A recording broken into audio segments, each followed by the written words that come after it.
On my honor, I will try to serve God and my country, to help people at all times, and to live by the Girl Scout law. Girl Scout leader was so strong. All of my big Girl Scout badges, she was a direct influence in me getting. She loved to work in the yard, and she barbecued, and she could fix anything, and she always tinkered with the toolbox and things, and I wanted to be just like her when I grew up. As a woman, I feel it's really important that we help other women succeed. It's been a real passion of mine, and I've really gotten a lot of gratification from hearing people say, you know, that little tip you gave me really helped me on the job, or thanks for giving me the confidence to really tackle this new challenge. So I get a lot of gratification from helping others because I've had so many marvelous and amazing women help me along the way. My grandmother died at the age of 97, and she was reading 5 newspapers a day the week before she died.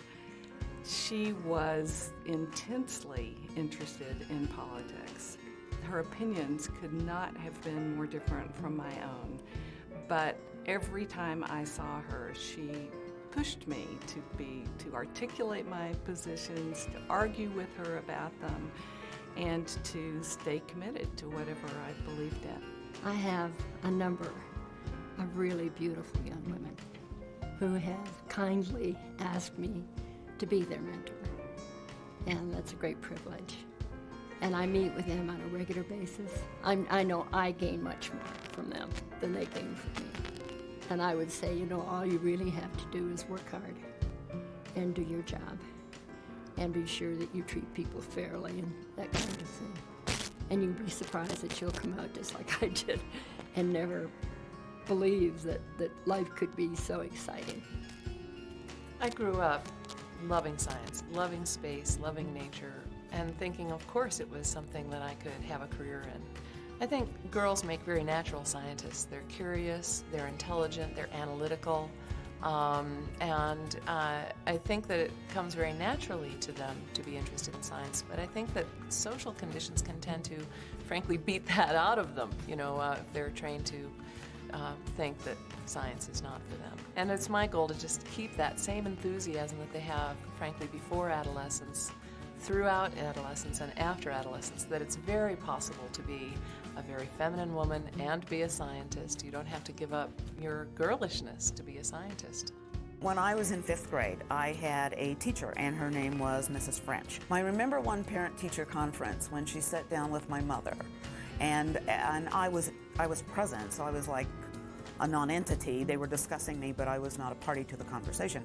But what she told my mother was that I had ideas of grandeur. I was an honor student in school, and she explained to my mother that probably I needed to accept the fact that all I would ever be is a maid, like my mother, but that my going to college was not a reality, and I needed to accept that, which only was the impetus for me to study, to become as educated as I could be without going to college, and to be driven. Somebody can really call you all sorts of names or take away a title or try to degrade you in certain ways, but nobody can take away your education.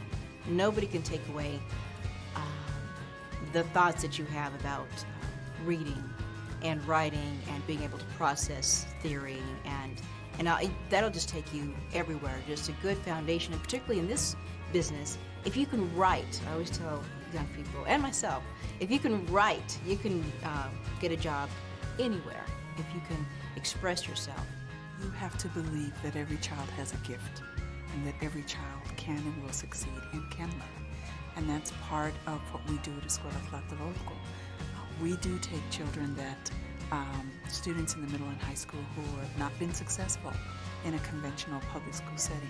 But we also have an elementary level, and that elementary level is growing our own student with that philosophy that we believe youngsters can and will succeed with the right environment and with nurturing, caring, loving adults.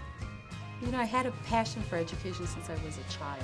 As a part of a recognition for being a good student, I was given duties in the library, and it meant so much. And it opened a world, of course, for this rural kid.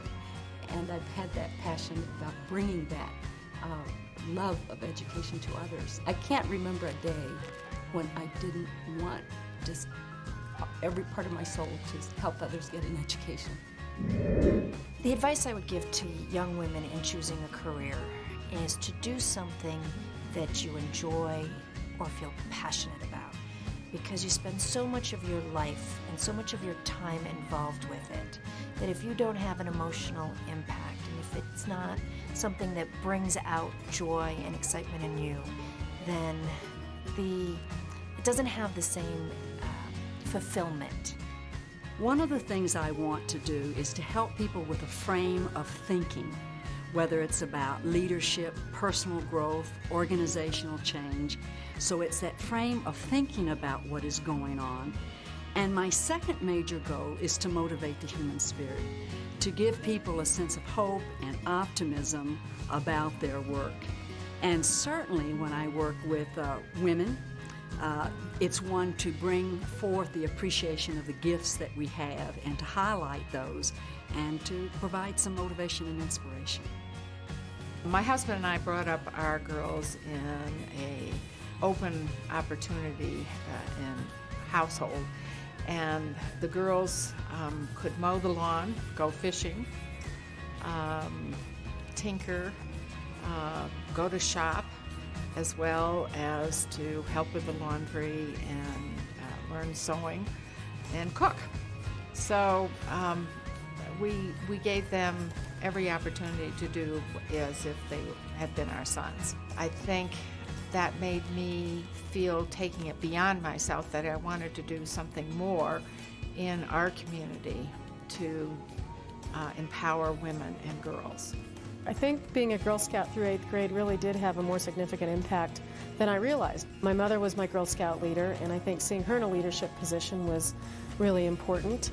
I went on to hold a lot of significant leadership positions through junior high, high school. I was class president, continued to have leadership roles in college, medical school, and now in my career, and I think Scouting really gave me the confidence to do that. I also think I had experiences I wouldn't have otherwise had.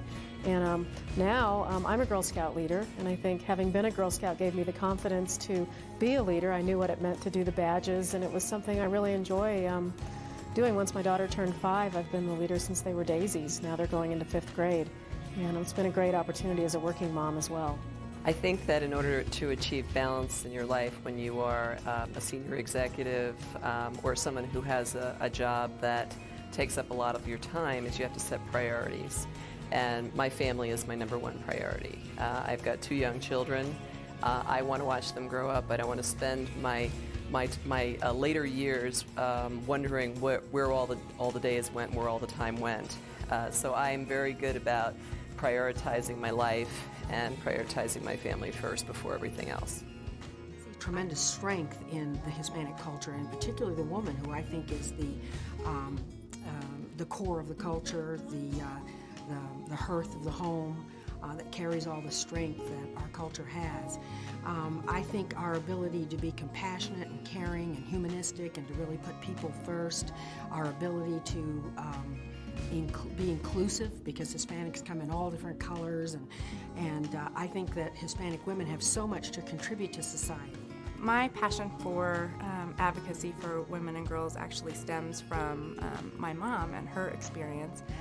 She is a child abuse survivor, and seeing her kind of go through her recovery process as a child and as a young adult had just an incredibly deep impact on me and in my life, and it motivated me to want to try and make this world a better, safer place for children specifically, and working with entire families. So I think that's really where my passion comes from, and being able to work on the prevention side as opposed to the treatment side has really been exciting and fun. It is important for me to be an advocate because a lot of our women have no voice, and so I need to become their voice if they are voiceless. And to me, that's working for justice. we cannot have peace unless we have justice. I think my passion for the nonprofit community comes from my upbringing and from having the ability and the leisure perhaps to volunteer as a young person. It was fun, and yet it really showed me what other people were going through. In a funny way, for those of us who did not have careers, that was where we got our strokes. Other people went to work and their strokes came from the business world or from the other kinds of worlds that they were involved in, and we stay-at-home mothers were volunteers, and we not only got credit for doing it, but we got a tremendous uplift from being involved in something like that. It's very important for me to be involved in the community, in part because I grew up in a family where that value set was ingrained in us for many, many years, starting from when we were little. Both of my parents were very active volunteers in a number of different organizations. And I think that when you have understood that as you grow and are a person that is privileged enough to have so many blessings in your own life, that part of the right thing to do is to give back to others that haven't had as many opportunities as you have. And it's not only the right thing to do, but it feels good as well. I believe that it's really important for young girls to value and appreciate everyone at the earliest age possible. That girls appreciate people for who they are and what they stand for. That girls include other girls who may be different. And I think that helps girls appreciate everyone and appreciate the value that every person brings as a human being. Day is done, gone the sun, from the lakes, from the hills, from the sky. All is well, safely rest. God is nigh.